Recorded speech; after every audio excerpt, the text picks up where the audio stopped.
सब लोग जो देख सकते हैं टीवी भी देख सकते हैं।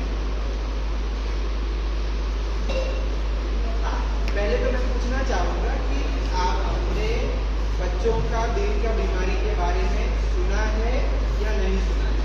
जो लोगों ने सुना है वो जरा हाथ खड़ा करें। बच्चों को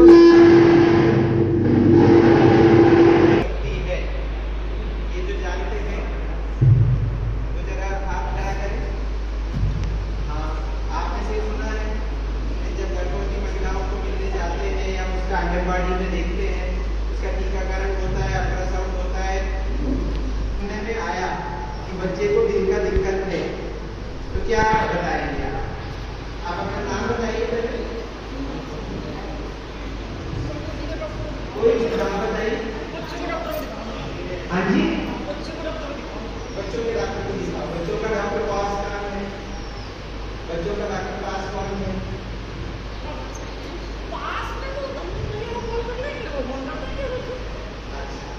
तो बच्चों के डॉक्टर को दिखाने के फिर डॉक्टरों ने पूछे कि बच्चे को अगर फीटल अल्ट्रासाउंड में या जन्म के बाद अगर दिल का दिक्कत है तो what is the first reaction और response which you will give? कोई बताएं। कोई आप बताइए। अगर बच्चे को दिल का दिक्कत है क्या रिस्पॉन्स, क्या है, क्या है?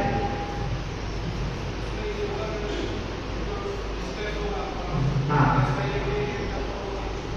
नहीं, अगर डायग्नोसिस हो गया, बच्चे को कोई सिम्टम नहीं है, आकर के डॉक्टर को उन्होंने बोला कि हम बच्चों के डॉक्टर के पास भेज देंगे, किसी भी डॉक्टर के पास भेज देंगे, फिर आप क्या एडवाइस है?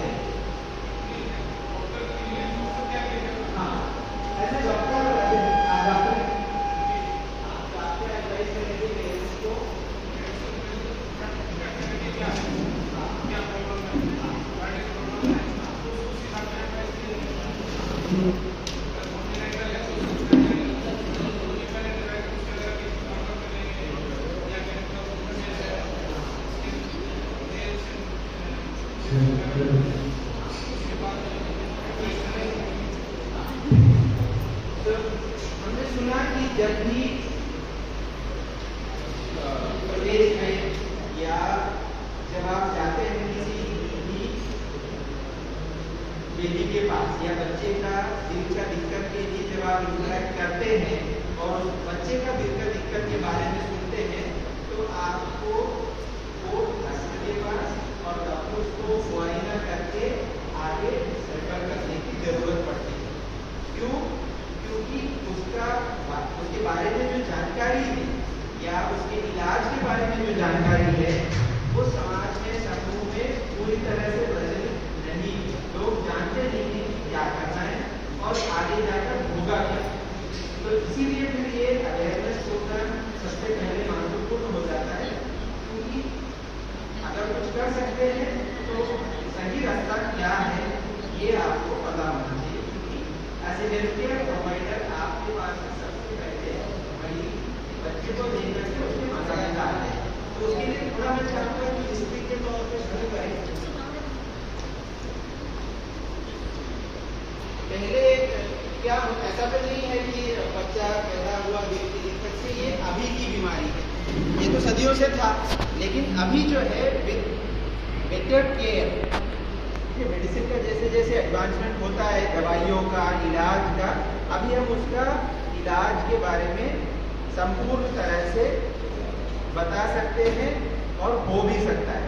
तो उसके बारे में जानने के लिए क्या ये शुरू कब हुआ, उसके लिए एक बताना चाहूँगा कि 1925 जो दूसरा वर्ल्ड वॉर था, सेकेंड वर्ल्ड वॉर के बाद हार्ट पे सर्जरी जब होने लगी तब फिर ये देखा गया कि बच्चों का दिल का जो दिक्कत है वो बड़ों के दिल की दिक्कत से फर्क होता है।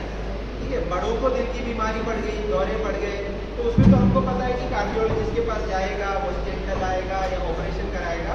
लेकिन बच्चों की दिल की दिक्कत में करे तो क्या करें?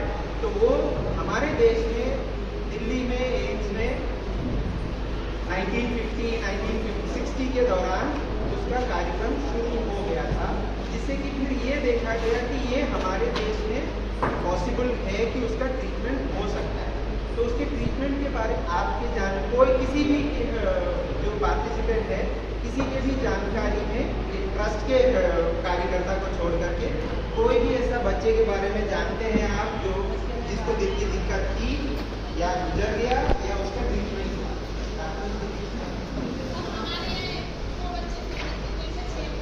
हाँ, आप पहले अपना नाम बताएं। CNC सेजवा।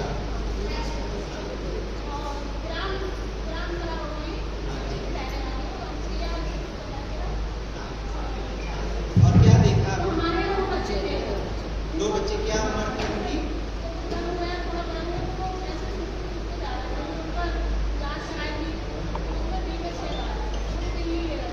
हाँ, कहाँ ले गए थे?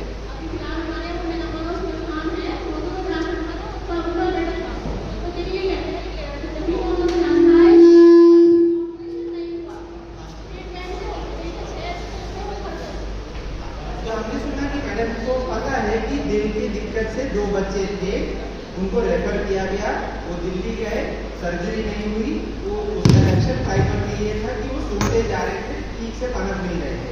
तो that is the most common. या सर हमें देखते हैं और किसी ने सुना है जो भी बच्चे को दिल की दिक्कत है और उसका आगे क्या आप जहाँ पर भी प्रैक्टिस करते हैं, जो आपके पेशेंट में या पेरेंट्स में।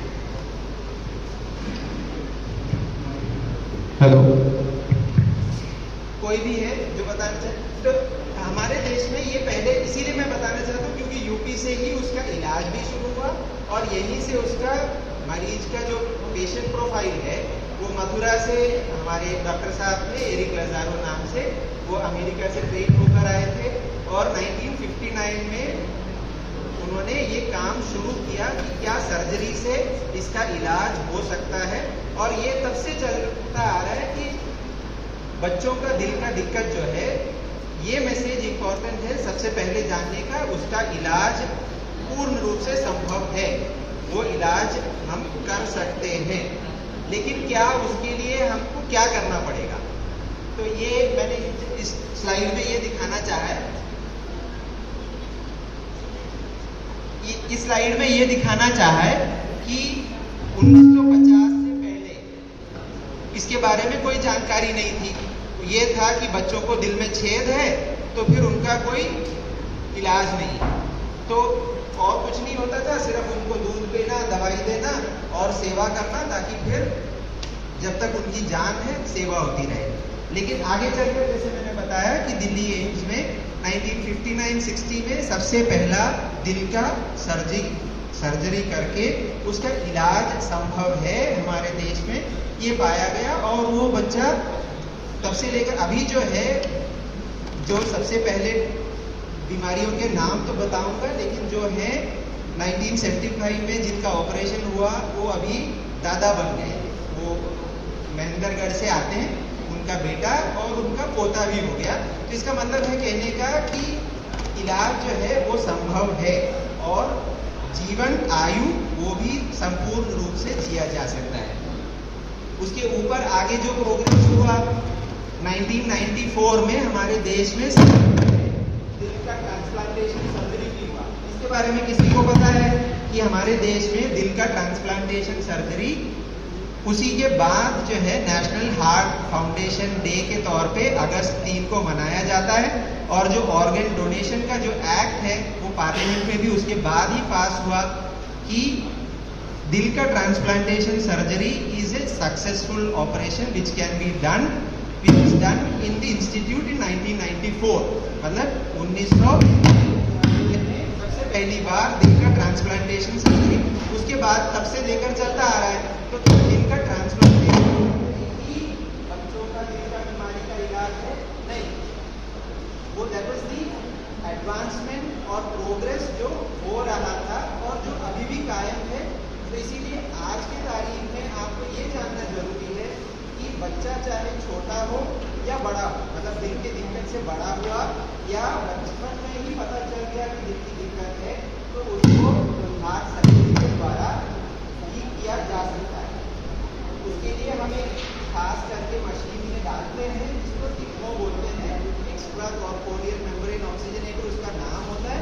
मशीन है जो ऑपरेशन के दौरान बच्चों का सर्कुलेशन, मतलब उसका खून दौड़ने की प्रक्रिया का कार्यक्रम बनाए रहता है। तो ये हमारे देश में, हमारी संस्था में उपलब्ध है। जब हमारे संस्था में देश में वो कई कार्डियक सेंटर हैं जहाँ पर ये करते हैं। तो जब आपके पास आएगा बच्चा तो फिर आपका जिम्मेदारी ही बनता है कि ये पता रहे कि उसका इलाज संभव है। तो 1950 से पहले वर्ल्ड वॉर या सेकेंड वर्ल्ड वॉर से पहले जो ये कंसेप्ट था कि सिर्फ सेवा करते रहना है, बच्चा का और कोई इलाज नहीं होगा, वो अभी it has become a thing of the past. वो आज वो सत्य नहीं है। नेक्स्ट, सो दैट इज वो चरित्र था जो दिल का इलाज के लिए बच्चों का खास करके हमारे देश में। कभी भी किसी को कुछ पूछना है, हाथ खड़ा करके पूछ सकते हो, ठीक है। आई डोंट वांट कि मैं ही बोलता रहूं, आपको जो भी अपना तजुर्बा बताना है, जो पूछना है, वो बता सकते हैं, ठीक है। अब आया कि जब इलाज संभव है तो क्या सब बीमारी का इलाज संभव है बच्चों का दिल का? कुछ एक हिस्से हैं। अब उसी के लिए फिर मैंने ये लिया देखने के लिए कि आपको समझना पड़ेगा कि पहले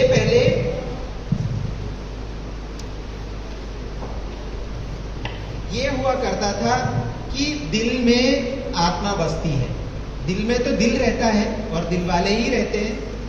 लेकिन जब ये पता चला कि दिल भी एक ऑर्गन है जिसकी बीमारी को सर्जरी से ठीक किया जा सकता है, तो फिर हम ये पढ़ने लगे कि दिल की दिक्कतें किस प्रकार की होती है।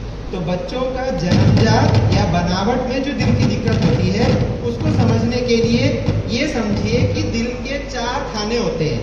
4 कमरे समझ लो या 4 खाने समझ लो, 2 नीचे और 2 ऊपर। नीचे वाले जो है वो वेंट्रिकल्स कहलाते हैं। I am sure the doctors are familiar with that. तो जो वेंट्रिकल्स हैं वो खून को शरीर के अलग अलग अंगों में दौड़ाते हैं।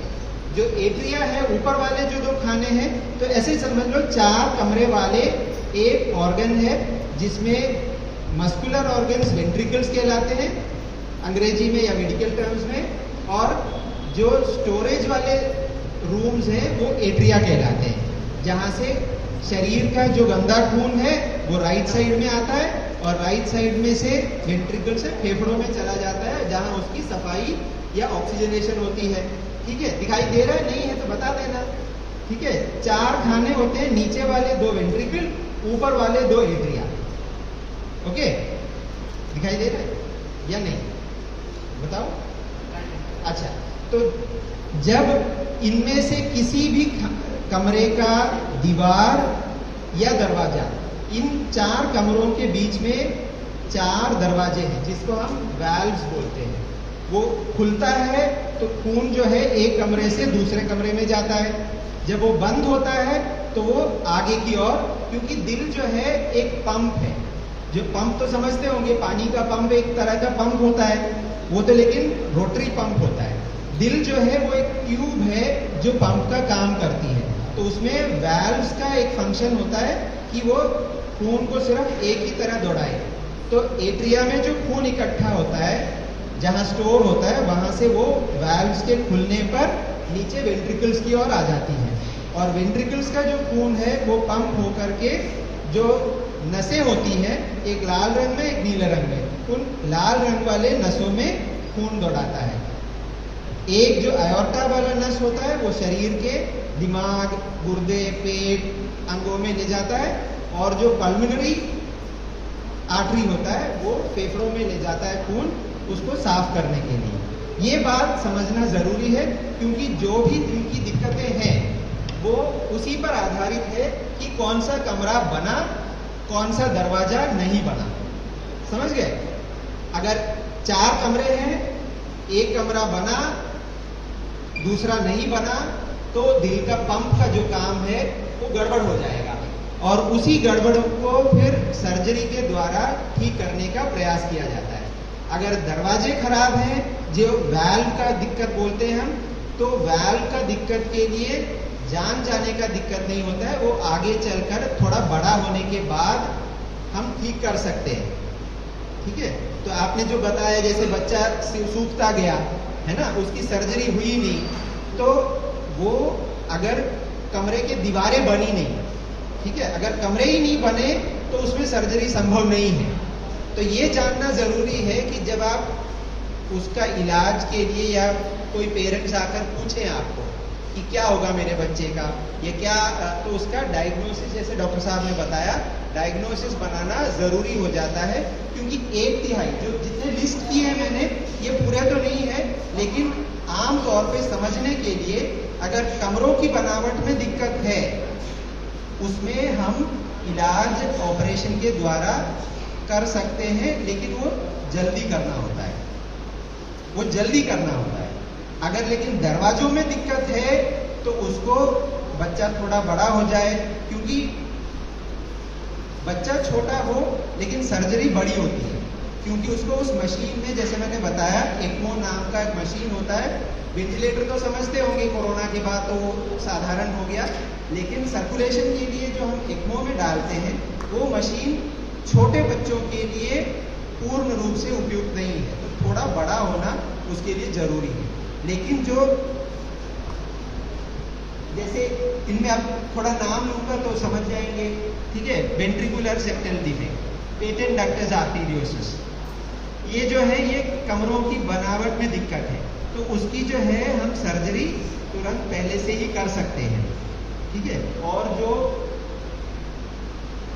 Transposition of great arteries, trunks arteriosus, atrioventricular septal defect, ये सब कहने का ये तरीका है कि 4 कमरे और 4 दरवाजों की बनावट में आप किसी भी तरह से आप उसका नाम बदल कर दे सकते हैं, लेकिन समझने के तौर पे बच्चे के लिए वो बड़ी सर्जरी होती है, पूर्ण रूप से इलाज भी हो सकता है, लेकिन डिपेंडिंग किस तरह का है और क्या डायग्नोसिस है, उसमें 1/3 बच्चों का संपूर्ण इलाज आज के तारीख में संभव है कि वो नॉर्मल हो जाएंगे। 1/3 में या 1/3 में अलग उनका हम इलाज कर सकते हैं, ताकि वो उनका बचपन जो है वो ठीक से गुजर जाए, वक्त मिल जाए और बच्चा बड़ा हो जाए। और 1/3 लास्ट में इलाज आज भी जो है वो संभव नहीं है। तो ये जानने के लिए हमको उसका डायग्नोसिस पक्का करना है, और उसके लिए फिर कुछ टेस्टें करनी जरूरी है, जो कि फिर आज की तारीख में हर जगह पर उपलब्ध नहीं है। तो उसी केसेस में आई वुड एक्सपेक्ट, या ये उम्मीद होती है कि आप रेफर करोगे या माता पिता को समझाओगे कि हमको बड़े अस्पताल में या शहर में या सेंटर में जाना है। तो इनमें से कोई भी नाम, जैसे वेंट्रिकुलर सेप्टल डिफेक्ट, आप that would be more for the medical professionals कि what kind of heart disease do you encounter in children. ऐसा नहीं है कि सिर्फ ये बच्चों में होता है, कई बार जो है बच्चे बड़े हो जाते हैं तब पता चलता है कि उनके दिल में छेद है, लेकिन दिल का छेद का जो बीमारी है, that diagnosis is often made and it is easily made. तो वेंट्रिकुलर सेप्टल डिफेक्ट किसी को परिचय है, anybody is familiar with that? Patent ductus arteriosus, tetralogy of Fallot, सुना है आपने? हाँ, बताइए क्या सुना है आपने? ASD, एट्रियल सेप्टल डिफेक्ट जो बोलते हैं। हाँ,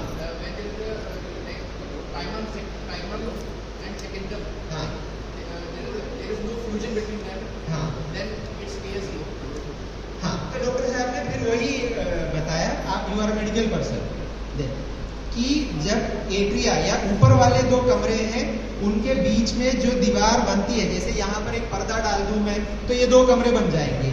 तो लेकिन पर्दा डालते वक्त जो है, अगर एक जनाब वहां से भी एक पर्दा खींच कर ले आ रहे हैं, मैं यहाँ से एक पर्दा खींच कर ले जा रहा हूँ, तो बीच में एक छेद रहेगा, तो दैट उसको ASD बोलते हैं। जो ऊपर वाले 2 कमरे हैं उनके बीच में जो छेद रहता है बनते वक्त, उसको एट्रियल सेप्टल डिफेक्ट बोलते हैं। और डिपेंडिंग ऑन कि वो जना पर्दा लाने में थोड़ी देर कर रहे हैं या मैं थोड़ा देर कर रहा हूँ, वो प्राइमम या सेकंडम नाम से, फिर वो तो मेडिकल टर्म में हम डिस्क्राइब करते हैं। लेकिन primum ASD as well as secundum ASD are operable and should be operated. उसमें ये है कि स्कूल जाने से पहले उसमें हमको वक्त मिलता है। एट्रियल सेप्टल डिफेक्ट में प्री स्कूल में we recommend that operation should be done, ताकि वो जो एट्रियल फंक्शन है, बच्चा जब दौड़ने धूपने लगेगा, जैसे उन्होंने बताया कि वो सूखता जा रहा है जैसे जैसे बड़ा हो रहा है, तो अगर बच्चे की खेल कूद में इफेक्ट करेगा, खान पान में इफेक्ट करेगा, then it becomes a definite indication for surgery. And वो आमतौर पे स्कूल में सबसे ज़्यादा भागदौड़ होती है, तो स्कूल जाने से पहले ASD का सर्जरी करते हैं। कोई और हार्ट डिसीज का डायग्नोसिस सुना है बच्चों में? आपने सुना है? बताइए। दुखी लग रहे हो? नहीं सुना है? इसीलिए किसी भी बच्चे का इलाज के बारे में सुना है? आपने सुना है? बच्चों का दिल का दिक्कत के बारे में बताइए। नहीं, आप ही जो मुंह ढक कर बैठे, क्या नाम है आपका? कहाँ करते हैं आप? सर्वे जाते होंगे ना घर पे? नहीं, खड़े हो जाइए, बताइए। नाम बता दीजिए, नाम बता दीजिए। राजवती। कहाँ जाते हैं? हाँ? कौन सी गाँव से? बीजापुर। कहाँ सुना है आपने बच्चों के दिल के दिक्कत के बारे में? क्या सुना है? बताओ क्या सुना है? हाँ बताओ।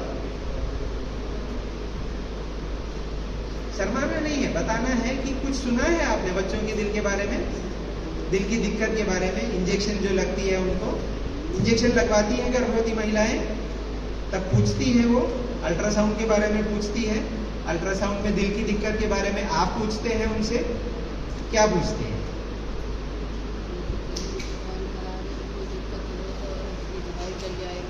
पानी ज्यादा कम है, और आयरन का टैबलेट लिया नहीं लिया, फॉलिक एसिड का टैबलेट लिया नहीं लिया, और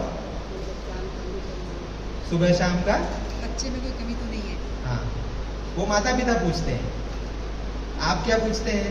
आशा वर्कर्स क्या पूछते हैं? बुखार आया, क्योंकि आमतौर पे जो पेटेंट डक्टस आर्टेरियोसिस का डायग्नोसिस हम बनाते हैं, अगर गर्भवती महिला को कोई तरह का बुखार आया हो या दाने वाला बुखार आया हो, तो हमको ये अनुमान रहता है कि अगर उनके दिल में बनावट की कोई दिक्कत है, तो नसों का जो बनावट है उसमें दिक्कत रहता है। तो आप पूछती है ना कि बुखार आया नहीं आया, पेशाब का टेस्ट कराते हैं?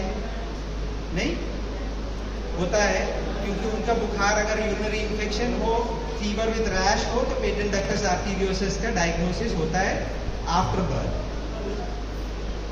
These are just a few examples कि मेजर मैसेज इस स्लाइड का ये है कि 1/3 of the heart diseases are curable with surgically and medically also. Conservative management में we get time depending on the condition, but they are completely curable. 1/3 again additionally are salvageable. उनको हम बचा सकते हैं कि बच्चा थोड़ा बड़ा हो जाएगा, उसका फिर स्टेज सर्जरी होगा और इलाज संभव है। रिमेनिंग 1/3 में, 1/3 में इलाज संभव नहीं है। Best of centres anywhere in the world, उसमें एडवांस एंड प्रोग्रेस फिर ट्रांसप्लांट के तौर पर या पिग हार्ट के तौर पर या अदर ऑर्गन का फंक्शनिंग सपोर्ट सिस्टम से, लेकिन उसमें cure is not possible. Next, any doubt anybody feels, please feel free. ठीक है, कुछ भी पूछना है आपको पूछ सकते हैं। हाँ, अब ये है कि अब पेरिफेरी में या रूरल एरिया में, जैसे यहाँ या और दूर जाए प्रदेश में, तो हम कैसे पता करेंगे कि बच्चे को दिल की बीमारी है या नहीं है? जैसे वो लेडी चली गई, लेकिन उन्होंने लगा, हाँ उन्होंने सुना कि दिल की बीमारी है, तो फर्स्ट थिंग जब हमको पता है कि इलाज है, तो हम डायग्नोसिस सिंपल तरीके से कैसे करें? अब सब जगह पर अल्ट्रासाउंड होना मुनासिब नहीं है, अल्ट्रासाउंड के साथ इकोकार्डियोग्राम होना मुनासिब नहीं है, लेकिन क्या वो नेसेसरी है टू मेक अ डायग्नोसिस? नहीं। कोविड तो सबने सुना, सबने अनुभव भी किया, लॉकडाउन भी हुआ, और सैचुरेशन, ऑक्सीजन, ये सब चीज़ें जो है वो सर्वसाधारण बन गई हैं।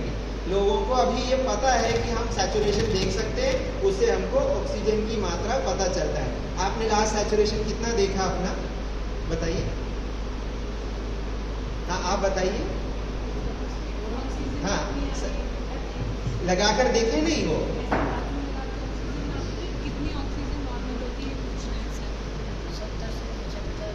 70 से 75। हाँ क्यों, नेल पॉलिश लगा रखी तुमने? हाँ आप बताइए कितना सैचुरेशन देखा आपने? हाँ 90। आप बताइए। हाँ तो सैचुरेशन जो टर्म है वो लोगों को अभी समझने में कोई दिक्कत नहीं है। कोरोना से इतना तो बहाल हुआ कि ऑक्सीजन चाहिए हमको और सैचुरेशन देखना है। सैचुरेशन से ये पता चलता है कि शरीर में ऑक्सीजन की मात्रा कितनी है, और बच्चों को भी हम ये लगाकर देख सकते हैं कि सैचुरेशन कितना है। ठीक है, तो that is the first step. पहले तो ये था कि बोल देते हैं नीला है या नहीं है, लेकिन नीलापन बच्चों में आप देखेंगे, कुछ एक फोटो दिखाऊंगा, वो देखने से पता करना मुश्किल होता है। खास तौर पर के हमारे इलाकों में कहते हैं कि बच्चा अगर काला है तो देखकर पता करना ये बहुत मुश्किल है कि वो नीला है या नहीं है, क्योंकि चमड़ी का रंग ऐसा ही होता है। लेकिन फिर भी बच्चों को अगर नीलापन देखना ही है, सैचुरेशन जहाँ उपलब्ध नहीं है, तो होठों में, होठों के नीचे या उंगलियों में या कान का जो ये सॉफ्ट वाला इलाका होता है उसमें देख सकते हैं। लेकिन अभी तो सैचुरेशन पता है, तो सैचुरेशन लगाकर देखना है। अगर वो एक नंबर बताओ, कोई भी एक नंबर बताओ, जैसे इन्होंने बताया 75 है, क्या वो नीलापन है? अगर नेल पॉलिश लगाकर देखा तो वो नीलापन नहीं है, ठीक है। लेकिन जो भी नंबर अगर आपको सैचुरेशन मॉनिटर में 88 से कम या 92 से कम बच्चों में दिखे तो वो नीलापन है बच्चे में। उसका टेम्परेचर देखना है कि अगर वो माँ के साथ ही लगा है, बस ऐसे नहीं कि ठंडे में पड़ा है या कंबल में लिपटा हुआ है, वो अगर उसका नॉर्मल टेम्परेचर है, सैचुरेशन 92 से कम आ रहा है, तो इसका मतलब उसको ब्लूइशनेस है, और हम उसको मेडिकल टर्म्स में साइनोसिस बोलते हैं। करेक्ट, ठीक है। साइनोसिस इज जस्ट ये कहने का मतलब है कि उसका सैचुरेशन जो है वो रूम ऑक्सीजन पे, सप्लीमेंट्री ऑक्सीजन नहीं, एक्स्ट्रा ऑक्सीजन दिए बगैर ही उसका जो है नीलापन है। तो साइनोसिस या नो साइनोसिस, इन दोनों चीज़ों को डिफरेंशिएट करना बहुत ज़रूरी है, क्योंकि अगर साइनोसिस है या नीलापन है बच्चे में, तो हाँ अर्जेंसी है कि हम इसका डायग्नोसिस जो है वो पूरा करें। ऐसे नहीं कि बच्चा ठंडा है या बीमार है या भूखा है या उसको देखा नहीं है या काला है, इन सब चीज़ों में नहीं पड़ना। अगर सैचुरेशन में और चारों मतलब दोनों हाथ और दोनों पैर में लगाकर देखना चाहिए कि उसका सैचुरेशन कितना है। अगर वो चारों में 92 से ऊपर है, फिर भी आपको लगता है कि दिल में कोई दिक्कत है, तो हम उसको एसाइनोटिक बोलते हैं, या बिना नीला हुए दिल की दिक्कत हो सकती है। लेकिन उसमें ज़्यादा जल्दबाजी नहीं है। अगर नीलापन है, सैचुरेशन जो है 92 से कम है नवजात शिशु में, या 6 महीने तक या 1 साल तक भी, तो फिर उसको दिल की दिक्कत होने की संभावना ज़्यादा है। तो उसके लिए चारों हाथ पैर में देख करके फिर क्या करेंगे आप बताइए, गेस करिए, ऐसे अनुमान बताइए, क्या करोगे? अगर सैचुरेशन देख लिया क्या कर सकती हैं बताइए? उनको क्या बोलेंगे कि डॉक्टर साहब के पास भेजेंगे, तो डॉक्टर साहब क्या करेंगे?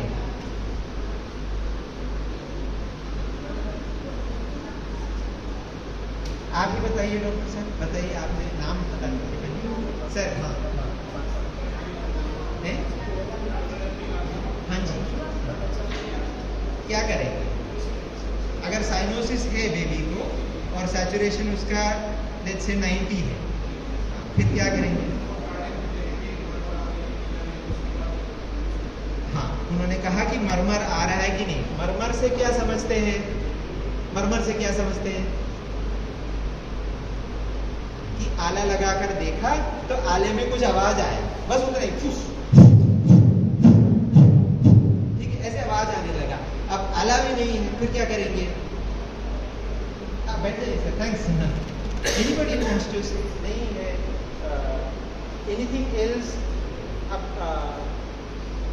आशा दीदी या आंगनबाड़ी वर्कर को तो वी विल नॉट से कि आप ऑस्कल्टेट करके देखिए। पेरेंट्स को ये बता सकते हैं कि सैचुरेशन देख लिया, एक एक्सरे और करके देखिए। अगर एक्सरे में कोई दिक्कत आती है तो saturation and chest x ray have become the preliminary screening with which आप बच्चे का बेसिक डायग्नोसिस एस्टैब्लिश कर सकते हैं।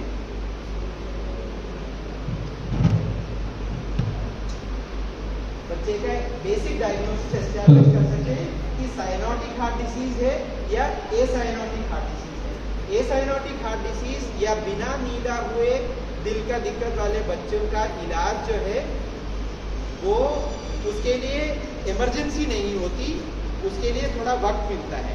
क्यों वक्त मिलता है और क्या करना चाहिए उस टाइम पर, वो अभी बता देता हूँ कि उसका जो टीकाकरण है, बचपन के टीकाकरण का कार्ड होता है, जच्चा बच्चा कार्ड होता है, उस टीकाकरण का कार्ड में जो लगना होता है डोज वैक्सीन्स या इम्यूनाइजेशन उसका लगवाना चाहिए, ताकि जो दिल की बीमारी वाले बच्चों में भी मृत्यु का कारण जो है वो सबसे ज़्यादा निमोनिया का होता है या रेस्पिरेटरी इन्फेक्शन का होता है।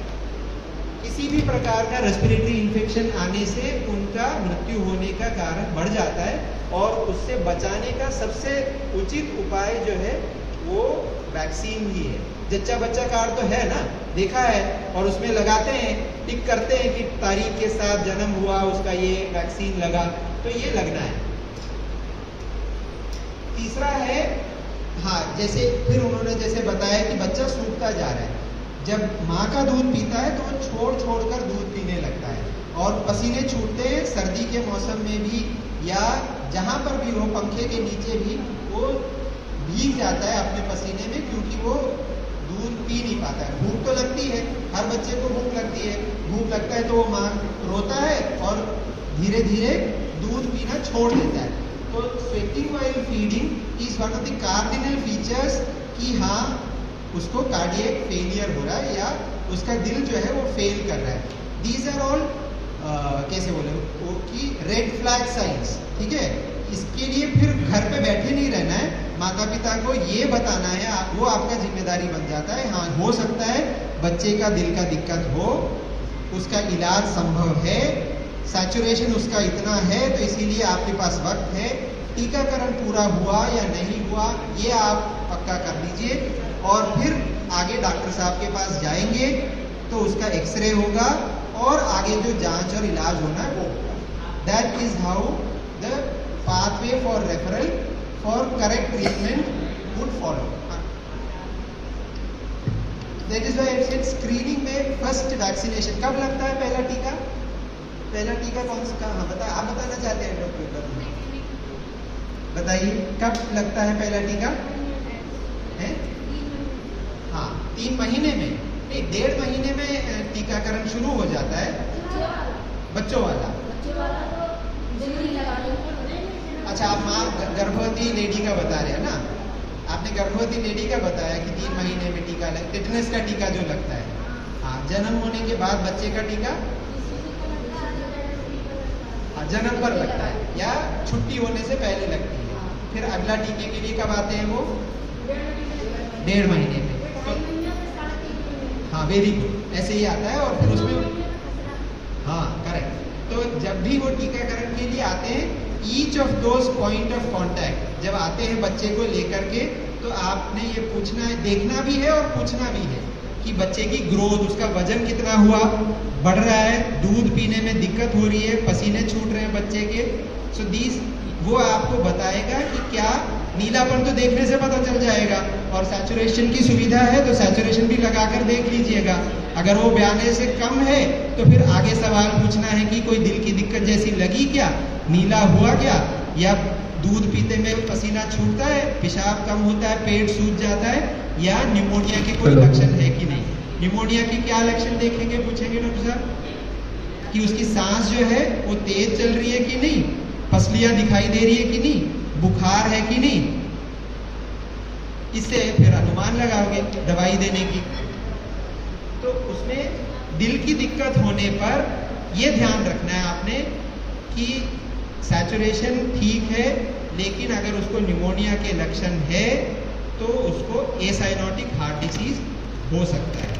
तब फिर चेस्ट एक्सरे की बात दोबारा आती है कि चेस्ट एक्सरे करके देखना है कि क्या लंग्स में निमोनिया के लक्षण दिखाई दे रहे हैं या दिल का साइज जो है वो बड़ा है कि नहीं।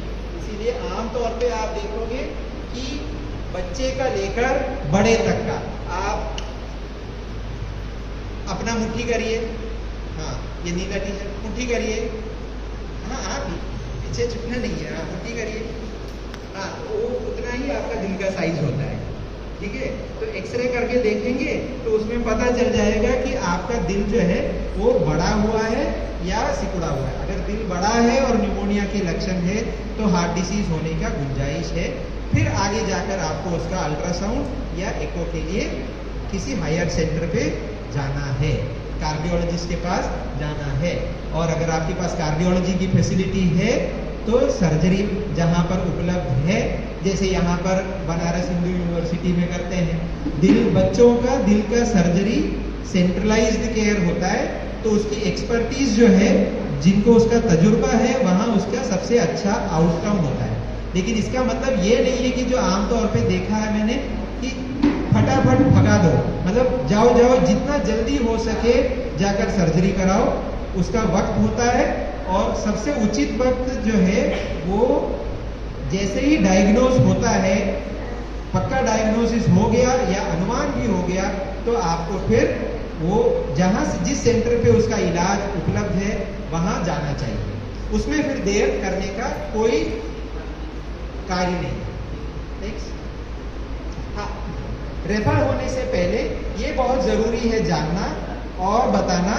देखो पेरेंट्स तो आएंगे, उनको पता नहीं होता, जितना अवेयरनेस हेल्थ केयर प्रोवाइडर में नहीं होता उससे कम ही होगा पेरेंट्स में। माता पिता तो पूछते रहेंगे कि हम क्या करेंगे, हमारे बच्चे का क्या होगा। अगर निमोनिया, दो चीजें हैं जो जिससे बच्चों की जान जाती है, एक तो निमोनिया है और एक डायरिया है, और इनसे बचाने के लिए आपको दिल का इलाज या सर्जरी कराने का जरूरत नहीं है। जो बचपन के टीके लगते हैं एक वो लगना है, और जो निमोनिया का इलाज है जो उपलब्ध है हर प्राइमरी हेल्थ सेंटर में, हर पेरिफेरी में आपके पास भी आते हैं, सेप्रान देना है, दवाई देना है। निमोनिया का उचित इलाज करने का प्रावधान जो है वो आपको यूज करना है। उस निमोनिया के चलते या इन्फेक्शन के चलते कोई भी दिल का सर्जरी या इलाज कामयाब नहीं होगा। तो इसीलिए निमोनिया का इलाज जो है वो जहाँ जिस सेंटर पे आप हैं वहाँ पर उसका आरंभ करना है। वो टाइम जो है, जितना वक्त उसमें मिलता है, उसके लिए आप परिवार के लिए दो चीज कर सकते हैं। क्योंकि जैसे मैंने बताया, 1/3 में पूरी तरह से क्योरेबल है, 1/3 में सैल्वेजेबल है या बच्चा बच सकता है, 1/3 में कोई इलाज नहीं है। लेकिन इस दौरान इस पूरे प्रक्रिया में होता क्या है कि परिवार जो है वो गरीब से और गरीब हो जाता है, और दवाइयों से गरीबी का इलाज तो होगा नहीं। या किसी को लगता है कि दवाइयों से गरीबी का इलाज होगा, वो तो होगा नहीं। तो फिर परिवार को सपोर्ट के लिए, क्योंकि इसमें खर्चा तो है, ऐसा नहीं है कि मुफ्त है, लेकिन बच्चे का सरकार की ओर से ये प्रोग्राम जो JSSK के नाम से जाना जाता है। JSSK के बारे में किसी ने सुना है? आप बताइए पहले। जननी शिशु सुरक्षा कार्यक्रम। सारे बच्चे या ऑल इन्फेंट्स 1 साल की उम्र तक उनका इलाज जो है वो फ्री होता है। समझ रहे हैं? मतलब जो भी उनका सरकारी महकमे में इलाज होना होता है, JSS के कार्यक्रम के द्वारा सरकार उसको सपोर्ट करती है कि वो फ्री हो जाए, ताकि परिवार को जो है उसके इलाज का खर्चे में और मारना ना पड़े। इसका मतलब ये भी नहीं है कि 1 साल के बाद वाले बच्चों का क्या होगा भाई, ठीक है। तो फिर क्या किया, RBS के नाम से जो रजिस्टर करते हैं, 4 कैटेगरी ऑफ 4Ds जो बोलते हैं, डेवलपमेंटल एनोमली उसमें एक है, और कंजेनिटल हार्ट डिसीज उसमें आता है। तो इलाज से पहले और इलाज के बाद फैमिली का सपोर्ट से लेकर बच्चे का इलाज जो है वो फ्री गवर्नमेंट लेती है टिल 18 इयर्स ऑफ एज। उसमें हार्ट डिसीज भी आता है, उसके लिए क्या करना होता है, आपको रजिस्टर करना होता है लोकल डिस्ट्रिक्ट में, फिर रेफर करना होता है।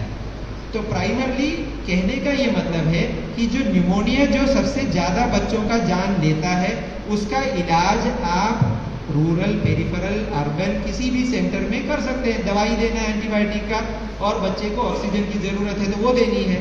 उन 5 दिनों में जब आप दवाई देंगे या 1 हफ्ते में जिस दिन दवाई की ज़रूरत पड़ती है, वो टाइम आप यूज़ कर सकते हैं बच्चे के पेरेंट्स को ये आगाह करने के लिए। क्योंकि सबसे ज़्यादा, ये बार बार इसीलिए मैं दोहराऊँ, सबसे ज़्यादा यही देखा है कि माता पिता जो है सेंटर तक पहुँचते, एम्स तक पहुँचते, सब कुछ खत्म हो चुका है उनका। ज़मीन बेच दिया, गहने बेच दिए, उधार ले लिया। So families go into, they are pushed in below the poverty line. पहले से ही गरीब होते हैं, फिर और हाथ पैर में मारना पड़ता है, तो उसका ज़रूरत नहीं है। जैसे ही सुनते हैं कि बच्चे का दिल का बीमारी है, तो आपको यही समझना है और समझाना भी है कि उसका इलाज संभव है, संपूर्ण इलाज भी संभव है, लेकिन उसके लिए भागदड़ मचाने से पहले उसका डायग्नोसिस बनाना जरूरी है। JSS के नाम से 1 साल तक के बच्चों का इलाज फ्री सरकार करती है। RBSK में रजिस्टर करके जब आप भेजते हैं डिस्ट्रिक्ट से, तो उसका 18 साल तक इलाज उससे पूर्व और उसके बाद में फ्री और गवर्नमेंट सपोर्ट से। सो दीज 2 मेजर मैसेजेस इस स्लाइड में है। ये जैसे मैंने दिखाया, ये तो आप परिचित होंगे इम्यूनाइजेशन का। ये तो एक दीदी ने ही भर के भेजा ना, तो उसी का मैंने फोटो लेकर के ले आया।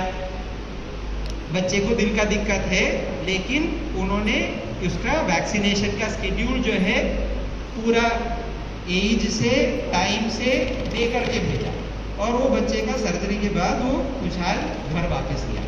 So that is an important message, क्योंकि आमतौर पे पेरिफेरी में क्या होता है कि इसको दिल का दिक्कत है, कोई भी बनावटी नुक्स है, तो फिर उसका टीकाकरण भी रेफर कर देते हैं कि आप हेल्थ सेंटर चले जाओ, या डिस्ट्रिक्ट हेल्थ सेंटर चले जाओ, या मेडिकल कॉलेज चले जाओ, या दिल्ली चले जाओ, या मथुरा चले जाओ। तो उसकी ज़रूरत नहीं है, टीकाकरण आप दे सकते हैं, और ऑपरेशन के बाद भी उसका टीकाकरण देना चाहिए जो भी नेशनल शेड्यूल में है। अब कुछ एक उदाहरण दिखाना चाहता हूँ। ये आप देखकर बता सकते हैं कि पहले तो यही है कि साइनोटिक है या एसाइनोटिक है, नीला है या नहीं है। बच्चा जब 3 महीने का था, फिर जब हंसने लगा, फिर बैठने लगी, उसमें तो सैचुरेशन प्रोब तो लगाया है, लेकिन दिखाई तो देगा नहीं। तो फिर आप गेस करके बच्चे को देखकर बताइए।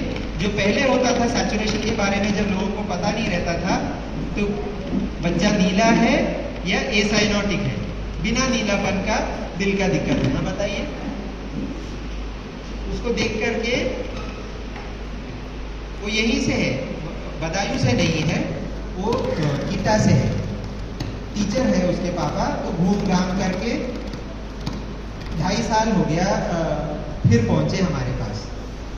तो बताइए, नीला एसाइनोटिक है या साइनोटिक है? हाँ बताओ। एसाइनोटिक, हाँ आप बताओ, साइनोटिक है मतलब नीला है या नहीं है? नहीं दिखाई देगा। हाँ, तो आमतौर पे जब पास आता है तब भी नहीं दिखाई देगा। हमको वो ठीक ठाक नहीं लगा जब तक सैचुरेशन देखा नहीं। जब सैचुरेशन देखा तो 67% था, तो साइनोटिक हार्ट डिसीज है ना। तो टेट्रोलॉजी ऑफ फैलो था, उसको DOR में भी बोलते हैं, डबल आउटलाइन राइट वेंट्रिकल, मतलब उसके एक लेफ्ट वेंट्रिकल जो था वो बना ही नहीं था। उसको फिर कॉम्प्लिकेशंस भी होती है। Why you should not delay, देर नहीं करना चाहिए। ऐसा नहीं कि आज हाँ हमने सुन लिया, आज डॉक्टर साहब आकर बोल कर गए कि हमको देर कर सकते, ऐसा नहीं है। देर करने से इन बच्चों में जानलेवा कॉम्प्लिकेशंस होती है, जैसे दिमाग के अंदर एब्सेस बन जाना, जो पस है वो दिमाग के अंदर जमने लग जाता है, दौरे पड़ते हैं और फिर उसी से जान चली जाती है। नेक्स्ट, ये आप बता सकते हैं, आइडेंटिफाई कर सकते हैं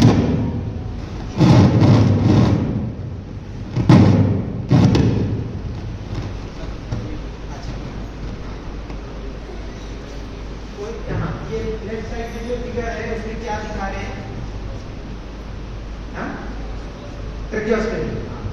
ट्रेकियोस्टमी क्या है, मतलब कोई भी समझे या ना समझे बताइए आप।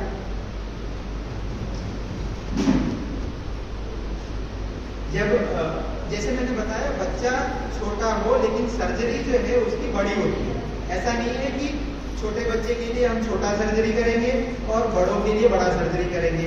तो इसके लिए जब सर्जरी करते हैं तो 1 से 6 महीना बच्चे को अस्पताल में रहना पड़ सकता है। अब बच्चा अकेला तो रहेगा नहीं, उसके माता पिता के साथ ही रहेगा। ज्यादा लंबा इलाज खींचता है क्योंकि आनवी नाम है, वो एलपी से आई थी, उसका टीकाकरण एक भी नहीं हुआ, तो उसको निमोनिया का कॉम्प्लिकेशन हुआ सर्जरी के बाद। ओपन हार्ट सर्जरी के बाद भी निमोनिया का कॉम्प्लिकेशन की जानलेवा सबसे ज्यादा होता है। तो जब निमोनिया का कॉम्प्लिकेशन लगता रहा तो फिर वेंटिलेटर से हम उसको निकाल नहीं पाए। जब वेंटिलेटर से निकाल नहीं पाए तो सांस की नली में छेद करके ट्यूब रखते हैं ताकि आर्टिफिशियल वेंटिलेशन जो है वो मुंह से नाक से न देकर सीधा फेफड़ों में गले से ट्यूब डालकर, जिसका नाम उन्होंने सही बताया ट्रेकियोस्टमी बोलते हैं। ट्रेकियोस्टमी नाम का सर्जरी होता है और ट्रेकियोस्टमी ट्यूब डालते हैं जिससे फिर ऑक्सीजन हवा या वेंटिलेटर से सांस लेते हैं। तो वो उस पर फिर क्योंकि मुंह साफ हो जाता है, खाली हो जाता है, तो बच्चा फिर मुंह से खाना ले सकता है। तो धीरे धीरे उसका कॉन्वालेसेंस में हेल्प होता है और फिर आगे चलकर हम ये ट्रेकियोस्टमी ट्यूब भी निकाल देते हैं ताकि फिर फेफड़ों में दिक्कत ना आए। फेफड़ों में दिक्कत से ये जानना जरूरी है। अच्छा, एक और बीच में आते हैं, जैसे दिल का मॉडल दिखाया है उसमें 4 खाने हैं, ठीक है। ये फेफड़ों का एक मॉडल समझ लो, क्योंकि कॉम्प्लिकेशन जो छाती के अंदर, इंसान के छाती के अंदर 2 मुख्यतम अंग जो है, एक दिल है, एक लंग्स है या फेफड़े है। दोनों जो बनते हैं वो माँ की गर्भावस्था में बनते हैं। अगर एक में दिक्कत आ जाती है तो दूसरे में भी दिक्कत आने की संभावना रहती है, क्योंकि वो दोनों ही जुड़े हुए होते हैं। अब मैं इसमें फुलाऊंगा तो कोई भी बता सकता है कौन सा फूलेगा। अगर ये गुब्बारा फुलाऊंगा, गुब्बारे हैं, एक ट्यूब है, ऐसा ही होता है। सांस की नली जो है एक ट्यूब होती है, आगे चल करके 2 में डिवाइड होती है, और जब 2 में डिवाइड होती है तो जब दिल डेवलप होता है तो वो उसके बीच में डेवलप होता है। तो इसमें से जो नस निकलती है वो गंदा खून फेफड़ों में ले जाता है, सफाई करता है और वापस दिल में ले आता है, फिर दिल से जो है बाकी शरीर में जाता है। तो दोनों का डेवलपमेंट जो है, सबसे पहले दिल डेवलप होता है, उसके बाद फेफड़े डेवलप होते हैं। तो अगर दिल की बनावट में दिक्कत आती है तो फेफड़ों की बनावट में भी दिक्कत आती है। समझने के लिए आसानी है कि मैं अगर इसको फुलाऊंगा तो कौन सा फूलेगा, कोई भी बताओ। राइट वाला, ठीक है। और कोई जवाब? अच्छा, उन्होंने सही कहा, ठीक है, एक ही डेवलप हुआ। अब क्यों बोला आपने राइट? वहाँ से सीधी पास हो रही है, वहाँ से वायर सीधी पास हो रही है। हाँ, बिल्कुल सही। I like that.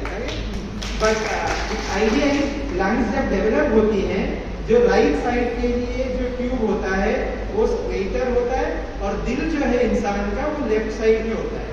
तो लेफ्ट साइड में अगर बनावट की दिक्कत कुछ भी आ जाए तो लेफ्ट साइड का लंग भी बनने में दिक्कत होता है। और राइट साइड का ट्यूब में, क्योंकि right side of the chest is clean, clear, there is no other organ, तो लंग्स को डेवलप होने में कोई दिक्कत नहीं होती। तो इसीलिए जब ऑपरेशन के बाद भी हम वेंटिलेटर से निकालने का प्रयत्न करते हैं और उसमें दिक्कतें आती है तो सबसे पहले निमोनिया का ही शिकायत होता है, जिसके लिए मैंने बताया कि आप अगर इम्यूनाइजेशन कर लेते हैं, वैक्सीन लगवा लेते हैं, तो इन्फेक्शन का खतरा टल जाता है हमारे लिए। अगर डेवलपमेंट में दिक्कत है तो आमतौर पे हम देखते हैं कि लेफ्ट साइड में डेवलपमेंट का भी दिक्कत होता है, फेफड़ों का। और उन सब अवस्थाओं में फिर हमको ट्रेकियोस्टमी करना पड़ता है और ट्रेकियोस्टमी करने के बाद 3 से 6 महीने तक बच्चे को अस्पताल में रहना पड़ सकता है। वो भी क्यों जरूरी है जानना, क्योंकि 3 से 6 महीने तक जब बच्चा अस्पताल में रहेगा, स्वाभाविक तौर पर उसकी माँ भी अस्पताल में रहेगी, तो उनको सपोर्ट करने के लिए, अब दिल्ली से तो नहीं आते सारे बच्चे, तो उनका बाप भी जो है वो काम छोड़ करके या जमीन छोड़ करके या खेती छोड़ करके दिल्ली आकर रहना पड़ता है, और वहां पर कोई अगर रिश्तेदार नहीं है, कोई नहीं है, तो वो सारा जो परिवार है वो डूब जाता है। बच्चा ठीक हो जाए लेकिन परिवार डूब जाता है।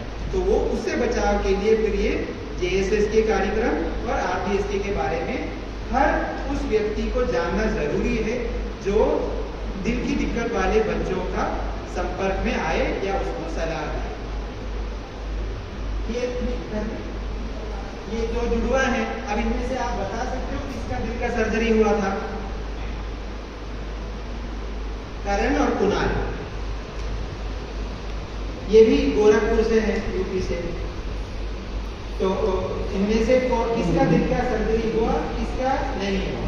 जुड़वा है, अभी दोनों बराबर है, मतलब नाम तो नहीं, दोनों एक ही जैसे, इलाज हो गया। That is just to show कि क्योर इज पॉसिबल। ऐसा नहीं है कि उसका कोई इलाज नहीं कर सकते।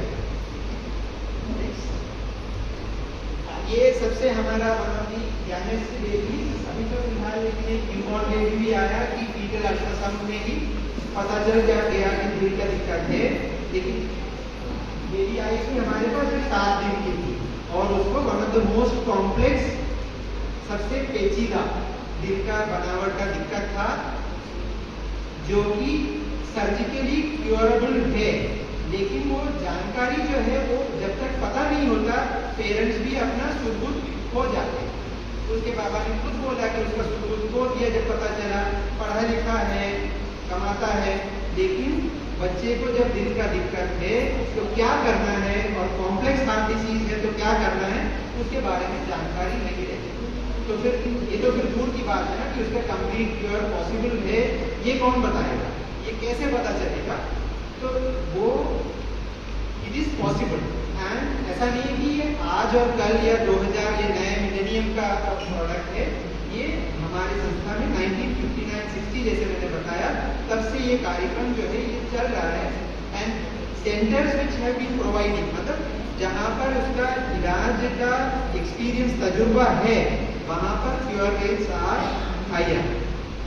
तो रेफर करना अनिवार्य है, लेकिन रेफर करते समय ये आपको पक्का करना है कि परिवार कहीं डूब न जाए कि गरीबी की मारामारी में, और बच्चे का कोई नुकसान ना हो, जैसे कॉम्प्लिकेशन दिखाया, दिमाग का एक्सेस हो, या ट्रैकियोस्टमी का दिक्कत हो, या निमोनिया हो, या उसका वैक्सीन नहीं लगा हो। तो ये चेकलिस्ट होना आपके पास जरूरी है कि कोई भी बच्चा है, दिल का दिक्कत है, उसका क्या टीकाकरण पूर्ण हुआ, उसका फैमिली जो है वो RBSK में रजिस्टर्ड है, निमोनिया तो नहीं है, तो उसको डायग्नोसिस बनाने के बाद सेंटर में भेजें। अभी बड़ी हो गई, कैसी है, कुर्ती है, भागती है, दौड़ती है, कोई दिक्कत नहीं। ये देखकर कोई बता सकता है ना, दिस इज ए क्वेश्चन। अभी इतना सुना, इतनी देर में मैं ही बोलता रहा, बताइए कि ये बच्चे को देखकर ये आया था पिछले हफ्ते मेरे पास OPD में, यही से रेफर होता है, यही से मतलब बनायू नहीं, लेकिन पास में जो भी है, बच्चे को देखिए 2 मिनट। क्षितिज नाम है उसका, ये साइनोटिक है, एसाइनोटिक है, नीला है या नहीं है? उसकी माँ आकर रोने लग गई कि क्या करूं डॉक्टर साहब, मुझे पता नहीं कुछ भी, इतना सारा काजल लगा रखा है तो आंखों में तो देखना संभव नहीं है। कोई भी बता सकता है? आप बताइए, आपका पड़ोसी। हाँ, साइनोटिक है, एसाइनोटिक है, नीला है या नहीं है? आपको क्या लगता है देखकर वहां से? साइनोटिक है, उसका सैचुरेशन जो है वो 56 था, ठीक है। उसको दौरों की शिकायत ही है, ठीक है। तो साइनोटिक हार्ट डिसीज तो आपने पहचान लिया, वेरी गुड। अब अगला क्या करेंगे? अब मेरे साथ बैठे हैं या सामने हैं, आप क्या सजेस्ट करेंगे रेफर करते वक्त? आगे चलकर मैं बताऊंगा कैसे नेटवर्क करना है, लेकिन अगर आप ही देख रहे हैं, आपका कोई परिचय में है, रिश्तेदार में है, या जाने अनजाने में कोई पूछने लगा, तो क्या करें? हाँ, ये तो नीला लग रहा है, सैचुरेशन देख दिया आपने 57 है, फिर क्या करें? प्राइमरी केयर में क्या सैचुरेशन देख दिया, 57% आया। ऑक्सीजन सपोर्ट है, ऑक्सीजन सपोर्ट अगर अवेलेबल है और आपने ऑक्सीजन उसको दिया, जो कि मैंने भी दिया, लेकिन सैचुरेशन में कोई परिवर्तन नहीं हुआ, वो 57% ही रहा, फिर क्या करेंगे? नहीं, फिर भी रेफर करने से पहले ये जरूरी है कि आप इसका टीकाकरण का कार्ड दें। ठीक है, कितने महीने का हो गया? कितने महीने का हो गया? माताओं को पता होगा, जो भी मम्मी है, गोदी में लेते हैं बच्चा, गर्दन तो संभाल लिया उसने, 6 महीने, हाँ 7.5 months हो गया। ठीक है, तो तब तक कौन कौन सा टीका लग जाएगा? 9 महीने का टीका तो नहीं लगेगा, लेकिन 1.5 महीने का, 2.5 महीने का, 3.5 महीने का, वो तीनों टीका लग गया। फिर क्या देखेंगे? एक और चीज देखना है रेफर करने से पहले, हाँ एक्सरे करके देखना है कि अगर उसका दिमाग में एक्सेस है तो उसका फोकस जो है, प्राइमरी फोकस हमेशा लंग्स में होता है यूजुअली। इवन अदरवाइज इन्फेक्शन जो है वो लंग्स में निमोनिया के तौर पे इन बच्चों को दिक्कत पैदा कर सकती है, एक्सेप्ट टेट्रोलॉजी ऑफ हार्ट, उसमें निमोनिया कम होता है। Any other cyanotic heart disease refer करने से पहले वैक्सीनेशन देखना है, एक्सरे देखना है कि निमोनिया का कोई फोकस है कि नहीं, then you have to refer to the centre और टू ए कार्डियोलॉजिस्ट या स्पेशलिटी जगह। हाँ, तो अब इतना देर तो ऑपरेशन से पहले, अब ब्रीफली हम करते क्या है? जैसे मैंने बताया 4 कमरे और 2 नसें, तो एनी मेसन जो भी मिस्त्री का काम करता है उसको समझ आ जाएगा, अगर कमरे बने ठीक नहीं है तो कमरों को ठीक करना है, दरवाजा बना ठीक नहीं है तो दरवाजे को ठीक करना है, और ये ह्यूमन टिश्यू से भी संभव है, which is what we do. बच्चे का जो पेरिकार्डियल टिश्यू है उसी से हम उसका वैल्व बनाते हैं, और मसल्स जो है एसाइनोटिक हार्ट डिसीज में मसल, दिल का जो मसल है उसको हम सर्जरी से ठीक कर सकते हैं। जो नसें बदल जाती है या नर्व्स जो बनने में दिक्कत होती है, that is one of the most complex surgeries, और उसके लिए फिर हमको बच्चे को वो मशीन जिसका नाम ECMO है उसमें डाल करके दिल को खोलकर, छाती को खोलकर सर्जरी करना पड़ता है, जिसका expertise is not available usually, but it is there and experience has been there for the last 50 years। फिर लेकिन हम बच्चों का सर्जरी के बाद जब उनको पेरिफेरी में भेज देते हैं तो उनका फॉलोअप में सबसे ज्यादा हमको दिक्कत होता है कि सबसे ज्यादा जो मैंने सुना है कि जहां पर सर्जरी हुआ दिल का, आप जो भी दिक्कत हो जाए, बच्चे की दांत आ जाए, उसको पैखाना लग जाए, या टीकाकरण करना हो, या सांस लंबा ले रहा हो, उसको आप जहां पर सर्जरी हुआ वहीं भेज दो, वहीं चले जाओ, क्योंकि हमको पता नहीं। That need not be the baby after cure या after surgery is like any other normal baby। तो उसको जो रूटीन में आप डेवलपमेंट के दिखाते हैं, दिखाता हूँ मैं, ये उसका एको का है जो इन्वेस्टिगेशन करना है, ठीक है, तो तो that baby or babies after heart surgery are like normal babies, वो बिल्कुल ठीक होते हैं, और उनको उसी तरह से टीकाकरण, निमोनिया का दवाई, कीड़ा मारने का दवाई, या पेट का जो है, और आयरन एंड फॉलिक एसिड का टैबलेट, उनको गर्भवती मतलब लड़कियों को बड़ा होकर गर्भवती बनने में, शादी करने में, इन सब चीजों में जो सोशल स्टिग्मा है उसका कोई जरूरत नहीं है। They are like any other normal child who grows up. उसमें फिर यही है कि जरा कुछ होते हैं जो बड़ा होने के बाद पता चलता है कि इसको जन्मजात दिल का दिक्कत था। वो आमतौर पे लेडीज को या जननियों को कभी कभी तब स्पष्ट होता है जब वो गर्भवती बनती है, तो उसका इलाज थोड़ा कॉम्प्लिकेटेड होता है, लेकिन वो संभव है। और ये जानना भी जरूरी है, क्योंकि मैंने सुना है दिल का दिक्कत वाला लड़कियों को माता पिता छोड़कर चले जाते हैं, फेंक कर चले जाते हैं कि हमको 1 साल में नया बच्चा आ जाएगा, इसकी जरूरत नहीं। इसका फिर इंस्टीट्यूट में वो उसको ले करके सर्जरी करके ठीक करके फिर वो आए, बेटी ठीक हो गई, फिर वो बच्चे को लेकर गए। तो जो दे आर ट्रीटेड क्योरेबल और बड़ा होकर के वो सर्वसाधारण जिंदगी जी सकते हैं। ये एको का प्रोटोकॉल है हमारे पास। उनको हम बुलाते हैं, अगर बिल्कुल छोटा बच्चा है तो 1 महीना, 6 महीना, 3 साल, 5 साल और 12 साल में हम उनको बुलाकर देखते हैं कि जो सर्जरी हुई वो ठीक रही या नहीं। जैसे बच्चे का बड़ा होने पर उसको कोई दिक्कत आया कि नहीं। बीच में कुछ पूछना है, पूछिए। आप कोई सवाल पूछो। तो की मैसेजेस आई वुड दोबारा से बोलूंगा कि बच्चों का दिल का बीमारी जो है वो लाइलाज नहीं है, उसका पूर्ण इलाज संभव है। पूर्ण इलाज संभव है, वक्त पर होना है, देर भी नहीं करना है, जल्दी भी नहीं करना है।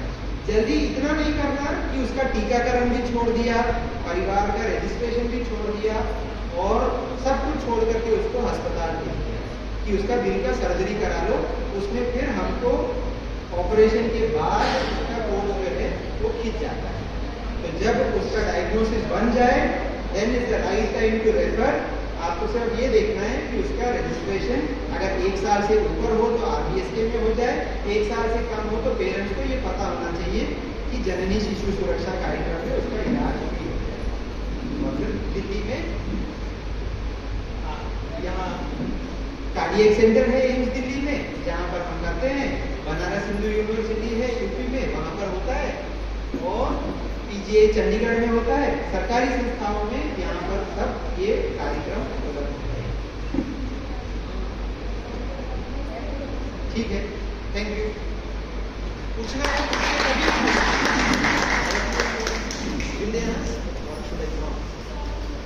पूछना है पूछ लीजिए। आपको बताओ।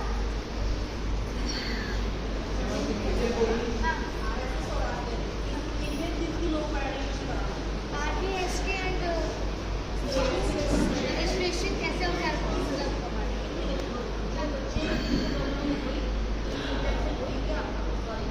हाँ, तो आपका सवाल मैं दोहराऊं ताकि सब लोग सुने कि JSSK कब तक है और RBSK कब तक है, यही सवाल है आपका? हाँ, RBS में 3 बच्चों का कहा था, कौन कौन सी बीमारियों को कवर करता है? हाँ, उसको 4D बोलते हैं। डेवलपमेंटल डिफेक्ट जो जन्मजात है, ठीक है, डिसेबिलिटी या डिफॉर्मिटी, अंग विकलांगता, मतलब जो साधारण इसमें नहीं है, जो बनावटी लुक्स है वो 4D है, ठीक है। जैसे डायरिया नहीं है उसमें, developmental disorders, developmental defect, disability causing deformity and deformities at birth, 4D बोलते हैं उसको। उसका लिस्ट दिया हुआ है RBSK का। जब आप रजिस्टर करोगे तो वो डिस्ट्रिक्ट अथॉरिटी में वो लिस्ट देख करके उसमें है कंजेनिटल हार्ट डिसीज, उसमें है। क्योंकि पहले जनरली JSSK सिर्फ 1 साल तक के लिए था और बच्चे जो है आमतौर पे 2 से 3 साल की उम्र में आते थे। तब फिर हमारा सरकार से ये था तो उन्होंने 2015-16 से RBSK को जब एक्सपैंड किया तो कंजेनिटल हार्ट डिसीज भी उसमें इंक्लूड किया और 4Ds किया। और 1 to 6 ईयर्स जो था या 6 to 18 ईयर्स था उसको 0 to 18 ईयर्स कर दिया। तो 0 to 18 ईयर्स के लिए ये 4Ds है, disability, deformity, congenital defects and one more remember that. तो उन 4Ds में अगर रजिस्टर करके भेजेंगे तो परिवार का पोस्ट ऑपरेटिव केयर भी सरकार सपोर्ट करेगी। JSSK में पोस्ट ऑपरेटिव केयर कुछ नहीं होता। जब दाखिल होकर इलाज होना होता है 1 साल से कम तक बच्चे का, वो इलाज जो है वो निःशुल्क फ्री होता है। उसके लिए रजिस्टर करना नहीं होता, बच्चे का सिर्फ डेट ऑफ बर्थ देखते हैं हम, 1 साल की कम है कि नहीं।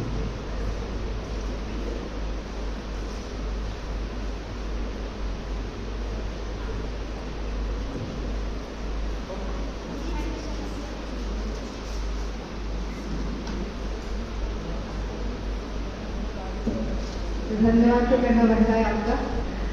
जितने भी यहाँ पे आशा वर्कर्स आए हैं और जितने भी मेडिकल प्रोफेशनल्स यहाँ पर हैं, मुझे लगता है काफ़ी हद तक हेल्प मिली है आपको सर की, जो यहाँ पे सर ने आप सबको बताया है। देखिए ज्ञान सबके पास होता है, नॉलेज सबके पास होती है, लेकिन बहुत कम लोग होते हैं जो आगे आके लोगों की मदद करना चाहते हैं, लोगों को अवेयर करना चाहते हैं। तो एक बार जोरदार तालियां सर के लिए। और अब हमारे बीच में एक और शख्सियत आई है, अभी सबने उनका नाम जरूर सुना होगा। हम सब दिल्ली में पले बड़े हैं। बरेली हमारे लिए सबसे प्राइम लोकेशन है। अगर हमें कुछ बीमारियाँ होती हैं, प्रॉब्लम्स होती हैं, तो हम बरेली की तरफ सबसे पहले भागते हैं। बचपन से हमारा ट्रीटमेंट जिन्होंने किया है डॉक्टर रवि खन्ना। डॉक्टर रवि खन्ना के एक बार जोरदार तालियां। सर बरेली से आए हैं, बहुत फेमस पेडिट्रिशियन है वहाँ से, बच्चों के डॉक्टर हैं। और आप सब जानते होंगे, आशा दीदी भी सब जानते होंगे, डॉक्टर रवि खन्ना का नाम तो सबने सुना होगा। वो भी आपसे अपनी कुछ नॉलेज शेयर करना चाहते हैं। देखिए आप लोग बच्चे के पास जाके उनकी मदद कर